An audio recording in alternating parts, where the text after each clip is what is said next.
नमस्कार दोस्तों, और स्टडी विज्ञान प्रकाश में आप सभी का हार्दिक स्वागत है। तो यूपी बोर्ड के लिए हाई स्कूल और इंटरमीडिएट का जो टाइम टेबल है जारी कर दिया गया है। परीक्षा जो है ये 22 फरवरी से स्टार्ट हो रही है। 22 फरवरी को दोनों ही परीक्षाएं हैं, यानी कि हाई स्कूल की भी है और इंटरमीडिएट की भी है। हाई स्कूल की हिंदी की परीक्षा है और इंटरमीडिएट में सैन्य विज्ञान की परीक्षा है। ये सुबह 8:30 बजे से 11:45 बजे तक चलेगी, यानी कि जो टाइम शेड्यूल है मॉर्निंग वाला वो चेंज हुआ है। 8:30 से 11:45 बजे तक परीक्षा होगी। सेकंड मीटिंग में 2 बजे से 5:15 बजे तक ये परीक्षा होगी। और हाई स्कूल में वाणिज्य और इंटरमीडिएट में हिंदी और समान हिंदी की परीक्षा होगी 22 फरवरी को। इसी प्रकार से अगर आप चलेंगे तो जो लास्ट पेपर है वो कब हो रहा है, तो इसके बारे में आपको बताता हूँ। यहाँ पर 9 मार्च को जो है लास्ट पेपर रहेगा, यानी कि परीक्षा जो है ये 9 मार्च तक चलेगी। तो ये विस्तृत कार्यक्रम है जो कि जारी कर दिया गया है। इसके बाद यहाँ शनिवार 9 मार्च 2024 को अंतिम पेपर होगा और इसके बाद ये परीक्षा समाप्त हो जाएगी।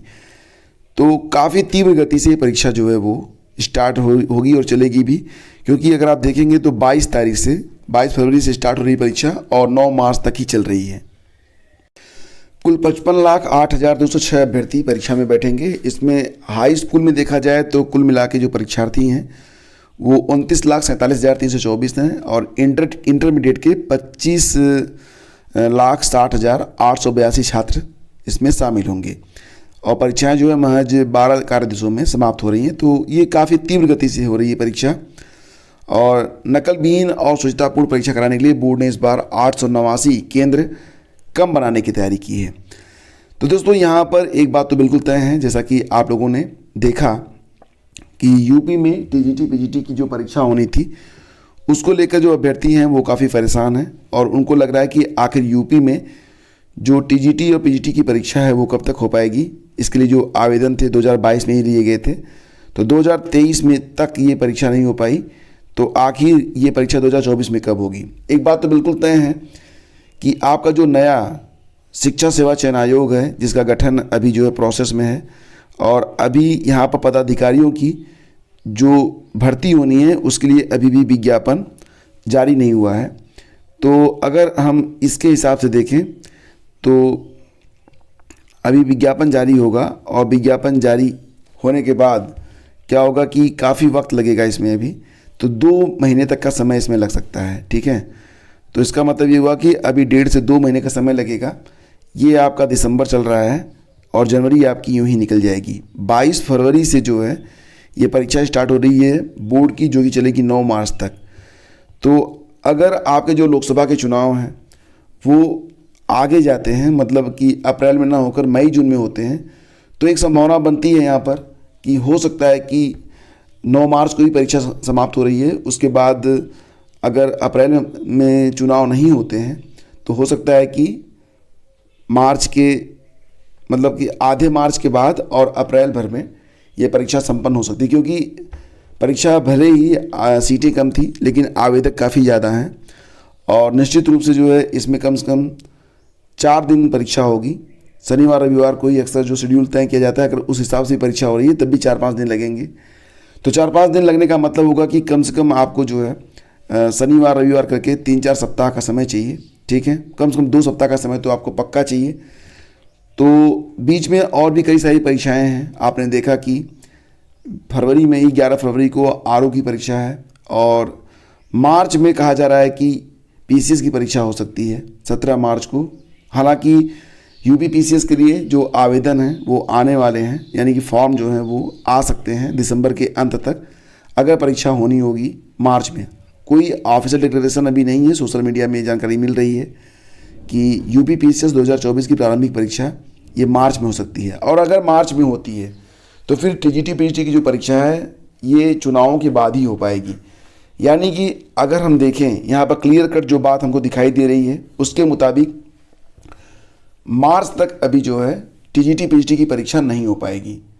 और ये परीक्षा जब भी होगी मार्च के बाद होगी। मार्च के बाद भी हो सकता है कि मार्च में हो भी जाए, या फिर अगर मार्च तक परीक्षा नहीं होती है तो मुझे प्रतीत हो रहा है कि फिर ये परीक्षा जो है वो चुनाव के बाद ही हो पाएगी। तो मार्च तक ये क्लियर है कि परीक्षा नहीं हो पाएगी, ठीक है। और देखो फ्रेंड्स, लेखपाल भर्ती में 14 से 16 तक होगा प्रमाण पत्रों का मिलान। तो कुल मिला के 8,085 पद थे। सुप्रीम कोर्ट के आदेश पर 1,596 अभ्यर्थियों के प्रमाण पत्र का मिलान 14 से 16 दिसंबर तक होगा। और यहाँ पर जो वेबसाइट है upSSC.gov.in, इस पर विस्तृत जानकारी जो है अपलोड की गई है।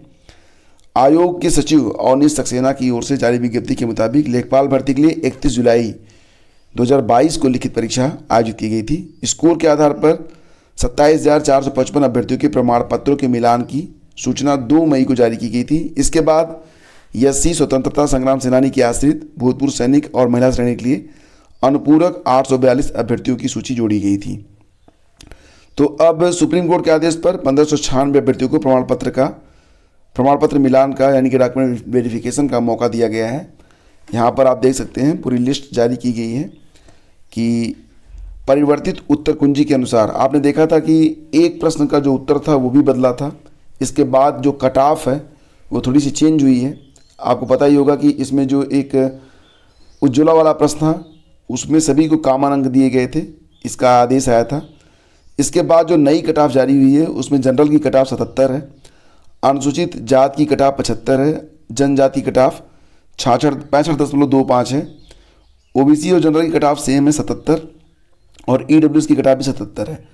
यानी कि जनरल, ओबीसी और ईडब्ल्यूएस की कट ऑफ सेम गई है और ये कितनी गई है 77 गई है। क्षैतिज आरक्षण के अंतर्गत स्वतंत्रता संग्राम सेनानी की जो आश्रित हैं उनकी कट ऑफ 67.75 है, महिलाओं की 76.25 है और सैन्य वियोजित भूतपूर्व सैनिकों की कट ऑफ 65 है। विकलांगजन के लिए लिखित परीक्षा में शून्य या नकारात्मक अंक प्राप्त करने वाले अभ्यर्थियों को छोड़कर विकलांग श्रेणी के समस्त अभ्यर्थी इसमें चिन्हित किए गए हैं। तो ये चलो बहुत ही अच्छी बात है। तो ये लेखपाल की नई कट ऑफ है संशोधित उत्तर कुंजी के बाद, तो इसको आप लोग देख लीजिए। और आपका जो डीवी होगा उसके बारे में भी जानकारी मिल रही है कि डीवी की जो प्रक्रिया होगी ये 14 से 16 तक होगी। इलाहाबाद विश्वविद्यालय में जो क्रेट की परीक्षा होनी है, यानी कि जो लोग पीएचडी करना चाहते हैं जिसके लिए प्रवेश परीक्षा होती है, तो इसकी डेट आ चुकी है। 30 दिसंबर को ये परीक्षा करवाई जाएगी और इसके बारे में जो डेट्स हैं वो डिक्लेयर हो चुकी है। क्रेट 2023 के निदेशक प्रोफेसर नीलम यादव ने गुरुवार को लिखित परीक्षा की तिथि घोषित कर दी है। तो क्रेट जो है वो 300 लेवल यानी क्रेट लेवल 1 जो होगा, इसमें प्रवेश परीक्षा होगी वो 300 अंकों की होगी। भाषा 1 में 50 बहुविकल्पी प्रश्न, जिसमें 25 प्रश्न शोध पद्धति और 25 प्रश्न संबंधित विषय से होंगे। भाग 2 में 200 अंकों की 13 अंकों की लिखित परीक्षा होगी।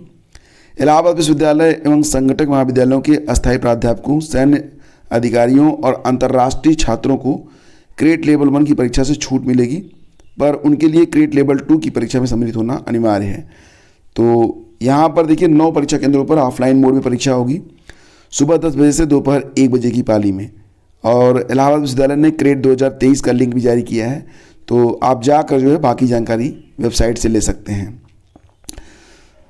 आपको पता ही है कि बिहार में शिक्षक भर्ती परीक्षा 2.0 स्टार्ट हो चुकी है और पहले दिन पटना में एएन कॉलेज समेत 3 केंद्रों पर 70% अभ्यर्थियों ने यहाँ पर अपनी उपस्थिति दर्ज कराई है। सामान्य अध्ययन कठिन आया था। सामान्य अध्ययन का जो पूरा प्रश्न पत्र है आज मैं अपलोड कर दूंगा और कल मैंने कुछ बहुत ही महत्वपूर्ण प्रश्न जो मुझे मिल पाए थे उसके लिए मैंने वीडियो बना के अपलोड कर दिया था। आप लोगों को पता चल गया होगा कि जो क्वेश्चन पेपर का लेवल था वो क्या आ रहा है और कहाँ से पूछा जा रहा है। तो मैं आप लोगों से यही कहूँगा कि जो भी जीएस का क्वेश्चन पेपर आ रहा है उसको आप लोग जरूर हल करें, इससे आपको काफ़ी फ़ायदा मिलेगा। शिक्षक नियुक्ति के दूसरे चरण की शुरुआत गुरुवार से हो चुकी है। पहले दिन पटना के 3 केंद्रों पर 6,473 अभ्यर्थियों को शामिल होना था, लेकिन परीक्षा में 70% अभ्यर्थियों की उपस्थिति रही और हालांकि जो क्वेश्चन पेपर का लेवल रहा वो काफ़ी टफ माना जा रहा है और कुल मिला के 150 प्रश्न आ रहे हैं क्वेश्चन पेपर में। सामान्य अध्ययन अभ्यर्थियों को 150 प्रश्न बनाने में काफ़ी परेशानी हुई। हालांकि नेगेटिव मार्किंग नहीं होने से अभ्यर्थियों ने तुक्का मारकर सभी प्रश्नों को बनाया है। खैर, कल जो हेडमास्टर की परीक्षा थी वही हुई है। अभी जो मुख्य परीक्षाएं हैं वो अभी स्टार्ट होनी बाकी हैं, जिसमें कक्षा 1 से लेकर 12 तक की परीक्षाएं जो हैं वो शामिल हैं।